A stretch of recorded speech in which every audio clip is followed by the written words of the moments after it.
Record. Hello, listeners.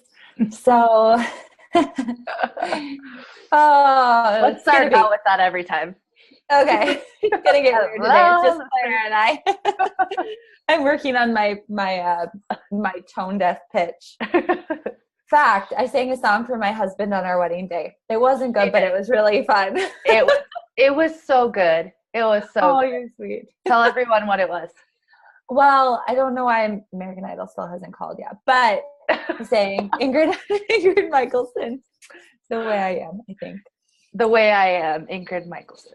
Yeah, it was fun. So, so you guys, today we are going to talk about food because it's been a while since Claire and I have chatted about or kind of included food, just us, I think, and it's a big part of our coaching. Well, it was and kind of is, for me still. And so we love food. We love talking about it. We love eating it. So this month we are focusing on simplifying, and we thought we both just had clients this week who were just like, but wait a minute, these are the rules. Aren't, XYZ, all of these rules. And you're saying to just do this. So we wanted to really talk to you guys a little bit about simplifying food and what we've seen over the years, all the coaching and stuff like that, and just kind of break it down for you. So we're super excited. Yes, we are. And we are going to talk, we're going to talk about food, and we're going to talk about food in a very frank way. And so, we talk a lot about body image and a lot about listening to your body and all of that stuff. And we totally 1,000% believe that. So if, you feel like you might get triggered by hearing about food or hearing about how other people eat or hearing about, recommendations, it's just loose recommendations, then maybe skip this little love nugget, this little short episode, and move on to the next one. But we will be talking about food and just some, loose rules and recommendations. Again, we're not making any sort of morality judgments here on what's good and what's bad. Yeah, way to preface that. Mm-hmm. So when it comes to food, like I said, and Clara can agree with this, is a lot of times we have people come to us and they're like, okay, so what times am I supposed to eat this and this carb and this protein and what portions? And I heard you're not supposed to do this, and I heard you're only supposed to do that. And I understand how food has become such an intense subject because with the internet, we've really gone so far away from intentional eating and kind of intuitively eating. And we've gone to, these are the rules and this is what I'm supposed to do, even though your body is completely different than the person who was writing that article. So I think that that's one really important thing that I kind of like to always start out with is remember that your body is completely different than anyone else's. So with that in mind, the best way to just approach nutrition and eating is just starting with the basics. And when we look at the basics, it really does come down to simplicity. Simplicity within what you're eating, simplicity in when you're eating, and then even simplicity in how you're eating. Because that's a really important thing that I definitely want to touch on. I think we're all guilty of being really busy when we're eating, having 1, 2, 3 screens in front of us, or rushing or driving when we're eating. And really when we rush through a meal or when we're busy while we're eating, our food digests differently. So once we simplify it, once we literally sit at the table with nothing there to distract us, maybe a good conversation with a loved one, it's so simple, and then our food is able to digest in the way it's supposed to. So that's definitely something that I want to kind of burn up on, touch on, is let's begin by ignoring the shoulds, ignoring the rules set forth, and then really just focusing on the simple basics of what your body needs and starting there. Yeah, that's so good. I think that's something that really struck me when because I'm coming from a nutrition perspective. I did just nutrition coaching for a while. And so I was really inundated in like food and what's good and what's bad and what's right and what's wrong and what works and what doesn't work. But I started seeing, you know, people who were so stressed about the type of food they're eating, or if they can eat this, you know, if they can eat gluten, or they can eat dairy, or they need to remove, you know, nightshades, or they need to remove FODMAPs. And just starting to see like so much stress and people getting so worked up around the rules, the complicated rules, the really complicated rules. I mean, when you start talking about nightshades and FODMAPs, like, not that there isn't a place for that and really like healing sometimes, but that's like next level stuff, right? Like, that's not something that most people need to worry about. And when you're worrying about it, it creates, you're not in that rest and digest state. And digestion is so important when we're just talking about the physical body. Like, digestion is so important. And I always love this story about, you know, the guy, it's from the guy who started the Institute for Psychology of Eating. I forget his name. But he wrote a book, and he's got a bunch of stories like this, where this guy had all his autoimmune conditions. He came to see him. He was basically eating nothing. You know, he was eating like chicken and like broccoli, and that's like all he could eat, because he had like eliminated all these foods because they had been supposedly aggravating this autoimmune condition he had. And so they kind of talk and they have a session together or whatever. And, you know, he says, you know, just go eat whatever you want. Like, just go eat, relax, and eat whatever you want. So the guy leaves and goes and eats, well, and comes back a month later, looks completely different, looks amazing. And he's like, oh my gosh, what did you do? And he's like, I just ate pizza and beer and hung out with my friends. And I love that story, because it's like, yeah, like sometimes it's not about the food at all. And that's not saying that anyone who has an autoimmune condition should go out and eat pizza and beer. But this guy in particular it had been so many years, and he'd been so stressed, and he had like lost a lot of his friendships, you know, not had a lot of social engagement because of how he couldn't eat. And so it's, you know, just speaking of simplifying, that is just such a good example of when we're relaxed and happy, we can do so much more with whatever we give our body. Yeah, I just love that. And it is true. You know, Clara just gave an example too. And when we look at like the type of foods you're eating, there should be balance. And, you know, we have said this so many times, but your body will not crave sugar and pizza and crap for the rest of your life. Like, if you let yourself just eat whatever you want for a little bit, your body will not crave that forever. Your body craves simplicity. It craves simple foods. And those simple foods happen to be a high quality protein, some veggies, greens, and some sort of, you know, complex carbohydrate that's going to be your sweet potatoes, or kind of some of those really rich, warming foods. Like, that's truly what our body craves. That's what evolutionally we evolved on. And so when we backtrack to finding simplicity, and when we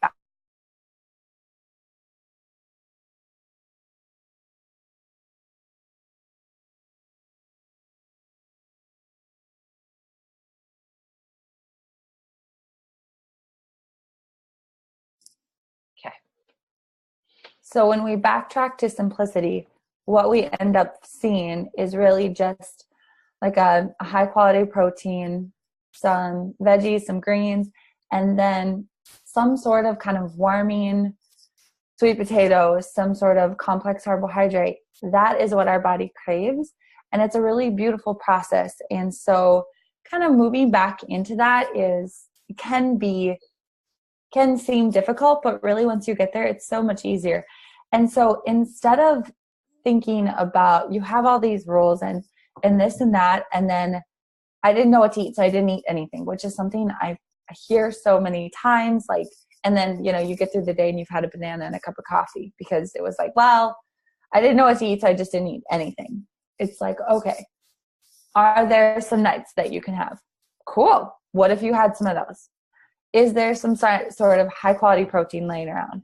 Hey, if you aren't used to eating like the highest quality protein, do you have some somewhere in your house? What if we start there? And then you can't tell me you don't eat any veggies. Like, well, that's not true. There are a lot of people who don't eat veggies, but you can't tell me you hate every single veggie. So really, I'm just a big fan of eating, just like putting a meal together in that simple way. And I can tell you one thing, it makes food prepping, it makes making a meal way easier if you just go, basically, those are the 3 things I have to think about. So, so cut the crap. No, I'm just kidding. Yeah. Literally. I mean, yeah, but it's true. Like, and I think, and I'm like a self-professed like foodie. Like, I love good food. I spend lots of money on food. I go out to fancy dinners whenever I can, at fancy restaurants.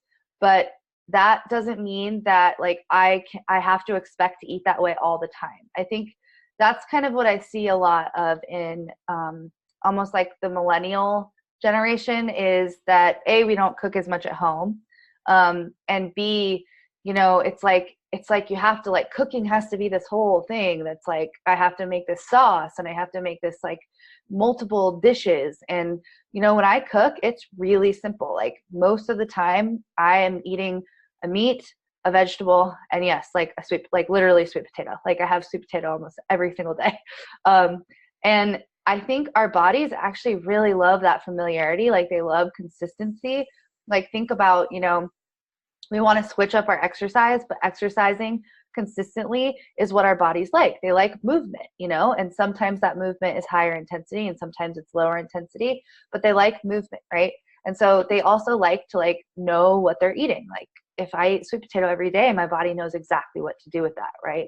It's like, oh yeah, there it is. I know how to digest this. I know what it tastes like. I know. And I think, you know, people say like, oh, that's boring. But I think when we say something like that's boring, that's because we're having an emotional connection to food, or we're having some sort of like emotional kind of story around, I can't eat the same thing every day for breakfast, or, you know, this variation of things. You know, I mean, for breakfast, I eat eggs and a veggie, mostly like a green, and I do a little bit of bulletproof coffee. For lunch, I do leftovers or some sort of like turkey, like lunch meat with, you know, like like lettuce or something like that. And then for dinner, yeah, it's like the protein, the veggie, and the sweet potato. And like, that's what I eat most days. And then, yes, I like love to indulge in food and like get really complicated and like sometimes make really awesome, you know, complicated dinners because I love to cook or go and get that. But like, my everyday is really boring and really like basic, but my body loves it. And so, you know, when we're talking about simplifying our food, it's like, be okay with it being simple. You know, that's the first step, is like, be okay with eating a sweet potato almost every evening.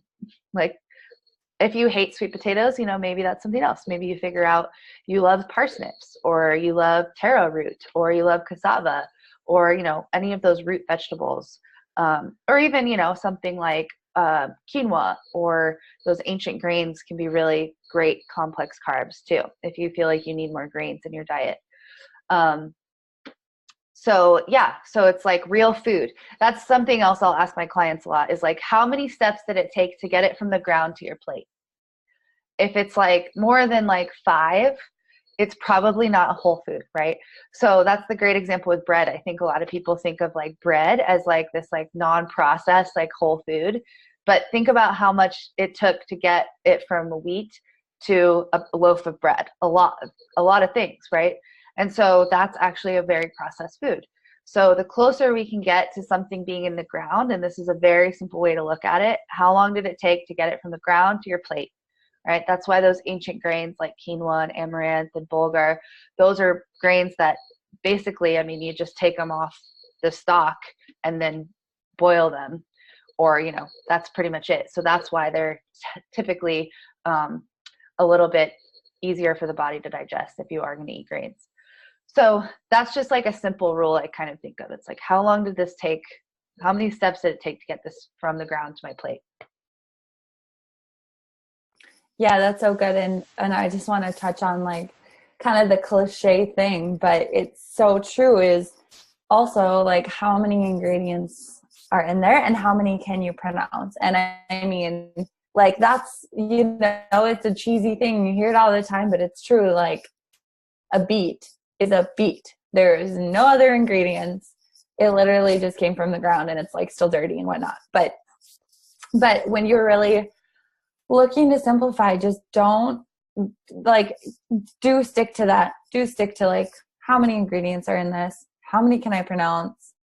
You know, and even if you don't have to like go, I think I kind of know what that is. Like sticking to just those whole foods. And so it's a lot of those, you know, simple things you've heard before, but eating those things that are on the outside of the grocery store, and it's true. And so don't and one other thing I really wanted to say is Clara talked about, you know, the basics of this is my diet looks pretty much like this, and it's not the most exciting, but it's good for me and it works, and that's how it is for everybody. But I think sometimes we even find comparison within Instagram food.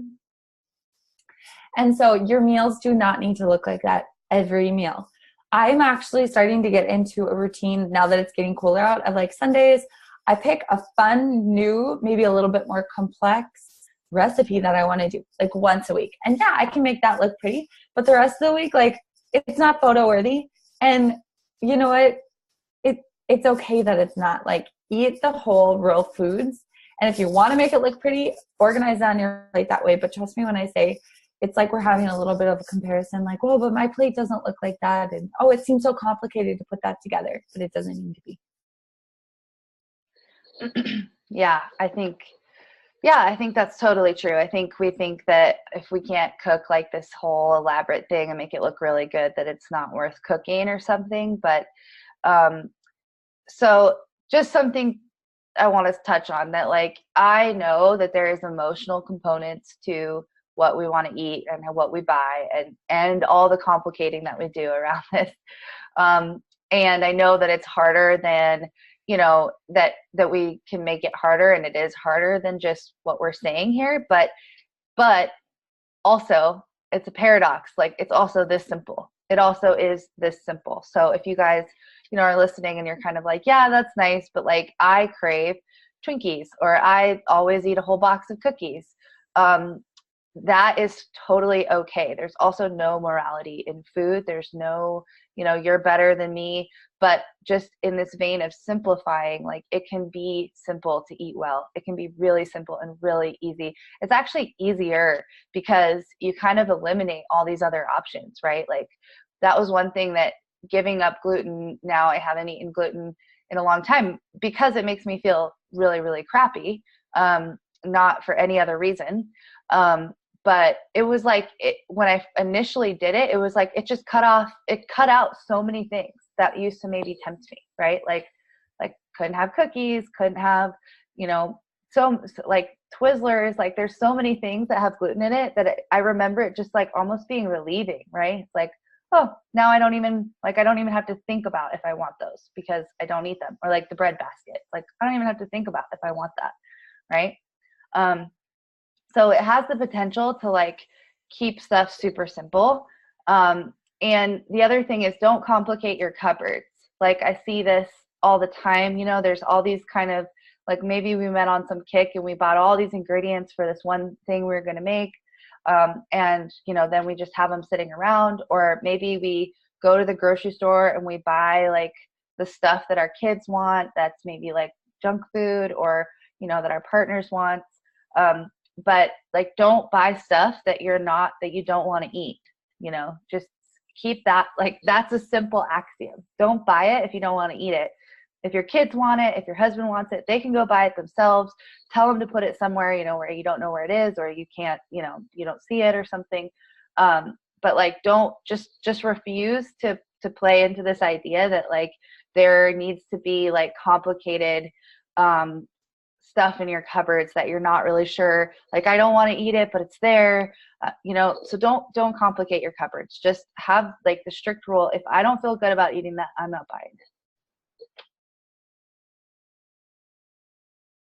Yeah. Perfect. I guess the other thing that I want you guys so here's a little tool you guys can take home and think about this week. But for 1 week, what if you forgot all the rules? All the rules about timing, all the rules about food combo, all the rules about portioning, all of those rules. Like, what if you just forgot them for 1 single week? What would happen? I do want to challenge you guys just to explore that and, like just do what feels right and what your body asks of you. That's what I would say. But what about you, Clara?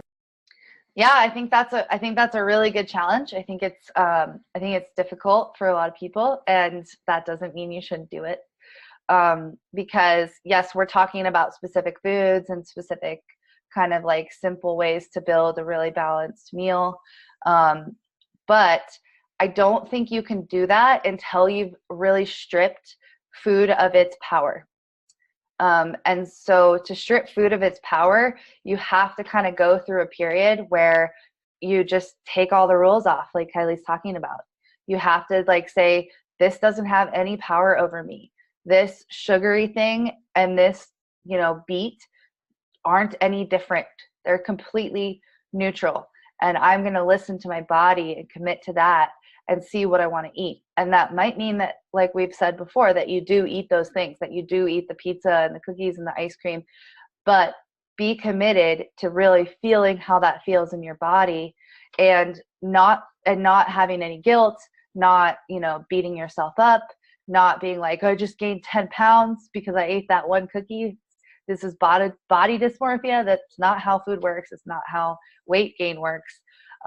You can eat quite a lot of food out of your normal out of your normal realm and not gain a lot of weight. And I think a lot of times we have this weird like belief that like if I eat off for 1 day, I'm gonna like gain 10 pounds or something. It's crazy. It's just not how it works. Our bodies are much smarter than that, much more powerful than that. That'd be actually pretty amazing. Yeah. So try that out. And if anyone's really struggling with this or like how to go about it, Yoga of Eating by Charles Eisenstein, I recommend that book all the time. It's really powerful for really explaining this kind of mind-bendy concept that if I let myself eat whatever I want, I'll actually eat in a way that serves my body best. Because I think we all believe that we can't be trusted, that we're just going to lose it, go off the rails. But he really speaks to not only the practical steps of how to do that, but also like why that would never happen.